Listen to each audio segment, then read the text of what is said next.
皆さんこんにちは。本動画ではギリシア神話世界における大神ゼウス、その概要についてまとめていきます。最後までお付き合いいただけると幸いです。それではよろしくお願いいたします。ゼウスはギリシア神界の最高神であり、その名はインド、ヨーロッパ語源の天、光、昼を意味している。天を支配する神であるものの、天空そのものを意味するウーラノスとは異なり、雨、嵐、雷などの気象現象が生じる空を支配しているとされる。ゼウスは、ギリシア人がギリシアへと侵入する際に、地中海世界へともたらされた神であり、先住民族の神と混合していった。そのためゼウスの誕生神話は様々な地で語られることとなる。ゼウスは神と人との父と呼ばれ、家長のような存在であった。彼は国家の長たる王として、平和と秩序を守り、ディケイ、テミス、及びネメシスの助けを借りながら、世界を支配したと考えられた。古代ギリシア人にとって全てのものはゼウスに由来し、幸も不幸も彼が割り当てるとされた。しかしゼウス自身もまた運命の支配下にあると捉えられるような描かれ方をされる。彼の聖獣は和紙で、聖木は菓子。犠牲としてヤギ、雄牛、雌牛がよく捧げられた。ゼウスは和紙を従え、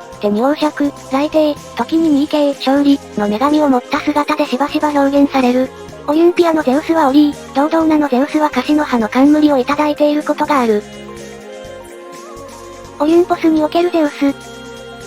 ゼウスはオリンポス社会において、最高の支配者として君臨した。ゼウスの機嫌を損ねた神々は厳しく罰せられた。そのような者たちはしばしば、奴隷として人間に仕えさせられた。ホメイロスによれば、ゼウスは神々と共にオリンポス山頂に住居を構えていた。ゼウスを含めたオリンポスの神々の上には、すべての者が従わなければならない最高の力、モロス、運命、があった。ゼウスはモロスの決定を破棄できず、人間と同様これに従った。というよりも彼はモロスの決定を破棄しようとする気が全くなかった。それは彼が最高の神であり、またギリシア世界の秩序の担い手であったため、運命の定めた物事のたどるべき道を覆せば、治める責任のある宇宙を混乱に陥れてしまいかねないと考えていたからである。息子のサルペイドーンがトロイア戦争でヘクトールに打ち倒され、モロスたちが記した彼の死の時刻が問題になった時も、ゼウスは息子の死落ちの涙を流して悲しみ、運命の実現を選んだ。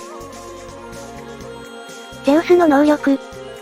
ゼウスは万能で、神々の持つ全ての属性を一身に集めた最高神だった。ゼウスは全ての予言の源泉であり、オリンピアやドードーナでは自ら神託を告げ、デルポイでは預言者アポロンを仲介した。ゼウスはどんなことにも運命の掟に従い、彼自身の意志を持たせて判定していたと言われる。また行使する力によってゼウスは様々な呼ばれ方をした。迫り来る危険を防ぐアレクシカコス。弱者、貧者、逃亡者、そして全ての嘆願者を保護するミリキオス。炉の神、エイペスティオス。結婚の神、ガリーメオス。友情の神、ピーリオス。諸部族の集会の神、アゴライオス、などである。つまり彼は全ギリシアの守護神であった。ゼウスは雷帝を武器として使用する。天地を焦がすほどの力を持つこの雷で巨大な怪物を打ち倒し、また罪を犯した人間を罰した。信仰。ゼウス信仰はギリシア全域で行われ、古代ギリシア人にとって史上最高の原理として仰がれた。ゼウスへの帰依と敬虔さは一神教に近い信仰であったとも言われる。家の神としてヘルケシオス、クテイシオス、として崇められ、政治的自由の守り手としてはエレウテリオス、ソーテイル、と呼称された。神話に登場するゼウスは人間的であるものの、アイスキュロスは彼を最高正義の大神であるとし、またストア学派はゼウスを崇高な唯一神としている。しかしこれは宗教というよりも哲学的な考え方に由来するとされている。ゼウスの聖獣は和紙、聖木は菓子。ヤギ、雄牛、雌牛が主に犠牲として捧げられた。彼の崇拝の中心はオリュムピアとドードーナで、ドードーナでは歌詞の囁きによって神託を下した。外れの音がゼウス自身の言葉だと思われていたのである。ドードーナの神託の解釈は、神官の集団セロイに任せられた。彼らは供養生活を行い、地面で眠り、決して足を洗わなかった。セロイには後にペイレイアデイスと言われる3人の女神官が加わった。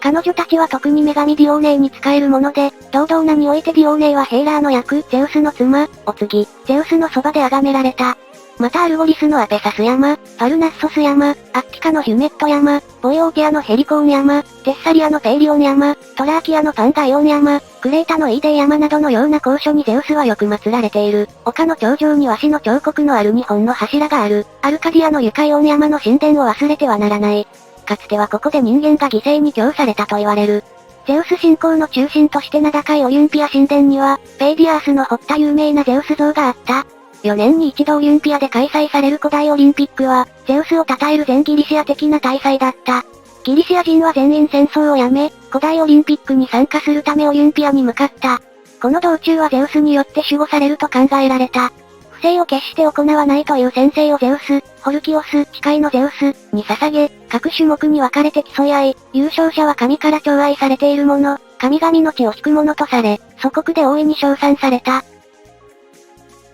肖像。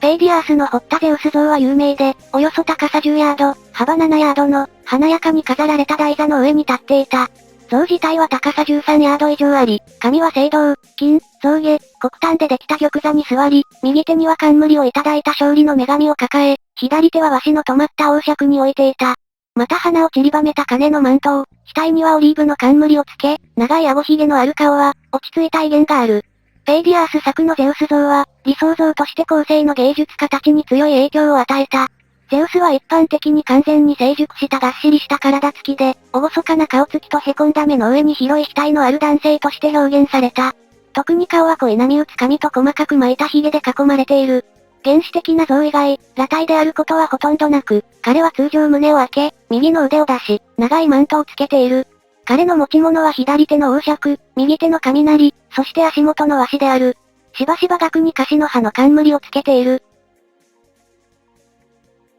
本動画ではゼウスの概要についてまとめました。次回は神話上のゼウスの活躍について見ていきたいと思います。よろしければまたお付き合いください。それではさようなら。